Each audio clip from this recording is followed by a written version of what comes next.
Sir एक बाबा है धीरेन्द्र शास्त्री, वो कह रहे हैं कि जो लड़कियां मंगलसूत्र नहीं पहनती हैं और सिंदूर नहीं लगाती हैं वो खाली प्लॉट है। उन्होंने लड़कियों को प्रॉपर्टी बोल दिया है। क्या समझते हैं इस पूरे मामले में? देखिए, एक बात मैं आपको बता दूं, सबसे पहले तो ऐसे बाबाओं के ऊपर मुकदमा दर्ज होना चाहिए। दूसरी बात ये लोग बाबा कहलाने के लायक ही नहीं है। एक बात आप मुझे बताइए, वो स्त्री जिसके पति का निधन हो गया हो, देहांत हो गया हो, और वो मंगलसूत्र ना पहनती हो, सिंदूर ना लगाती हो, तो मतलब वो खाली प्लॉट है? आप बताइए ना आप मुझे, ये किस तरीके की भाषा का और शब्दों का प्रयोग का काम करने का काम धीरेन्द्र शास्त्री जैसे लोग करते हैं। आप पहले भी देख चुके हैं रामदेव जैसे लोगों की मानसिकता, जो कहते हैं कि मुझे महिलाएं बिना वस्त्र के भी अच्छी लगती हैं। उससे पहले आप राम रहीम जैसे बाबा का कारनामा देख चुके हैं, आसाराम का कारनामा देख चुके हैं। एक बात आप मुझे बताइए, आप ऐसे बाबाओं को मानते क्यों हैं? और दूसरी बात, वो लोग जो उस बाबा के आश्रम में जाते हैं, क्या वो अपनी बहन बेटी को संपत्ति समझते हैं, प्रॉपर्टी समझते हैं, क्या खाली प्लॉट समझते हैं? इस सवाल का जवाब दें। लेकिन वो एक संत हैं, उनकी भाषा इस तरह की देख रहे हैं आप। अरे सर, एक बात मैं आपको बता दूं, 26-27 साल की उम्र का लड़का कोई संत नहीं हो जाता। संत बनने के लिए आदमी का पूरा जीवन चला जाता है, और तब कहीं जाकर उसको ईश्वर की भक्ति प्राप्त होती है, और तब जाकर वो संत बन पाता है। 26-27 साल की उम्र में जो है ना, लोग पढ़ लिख कर इस देश का और इस देश के तिरंगे का नाम रोशन करने का काम करते हैं, और जो इस देश में कुछ नहीं कर पाता वो बाबा बन जाता है।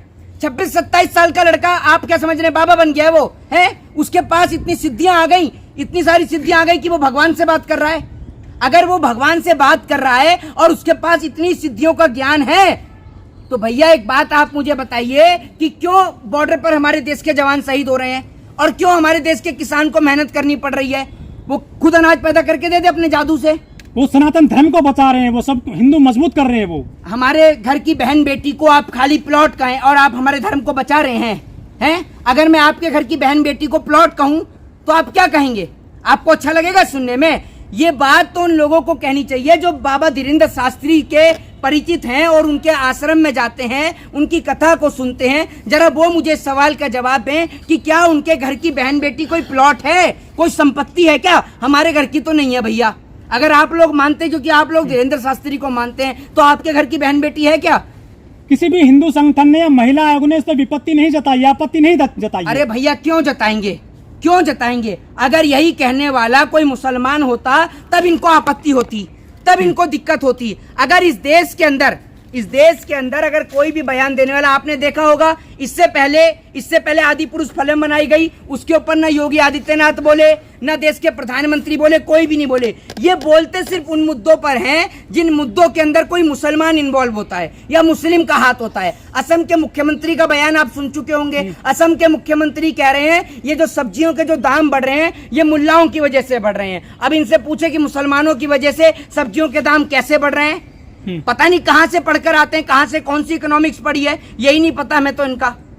लेकिन जो लाखों लोग जाते हैं, महिला जाती हैं, वो ताली बजा रही थी और खुश हो रही थी इस पूरे मामले में, भी तो विरोध नहीं जताया उन्होंने। अरे भैया, खुश तो लोग जब भी हो रहे थे, जब रामदेव वहाँ देवेंद्र फडणवीस की वाइफ भी बैठी हुई थी, जब वो वहां पर कह रहा था कि मुझे तो महिलाएं बिना कपड़ों के भी अच्छी लगती हैं, लोग तो तब भी खुश हो रहे थे और तब भी तालियां पीट रहे थे। राम रहीम का और आसाराम का जब प्रोग्राम होता था तब भी लोग हंसते थे और तालियां भी पीटते थे। जब इनकी सच्चाइयां सामने आई तब जाके लोगों का इनके ऊपर से ध्यान हटा। आप देख लीजिए, मैं आपसे कहता हूं कि आप अपने बच्चों को स्कूल में भेजिए, कॉलेज में भेजिए, और आप ईश्वर की भक्ति करते हैं तो ईश्वर की भक्ति के बीच में किसी भी दलाल को, किसी भी मीडिएटर को मत रखिए।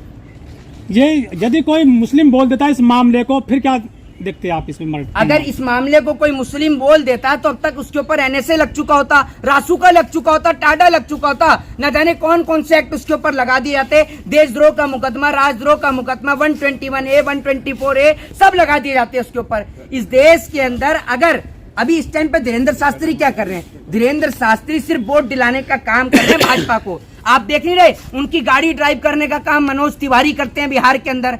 आप ये सोचिए, दिल्ली के अंदर लोग बाढ़ से त्रस्त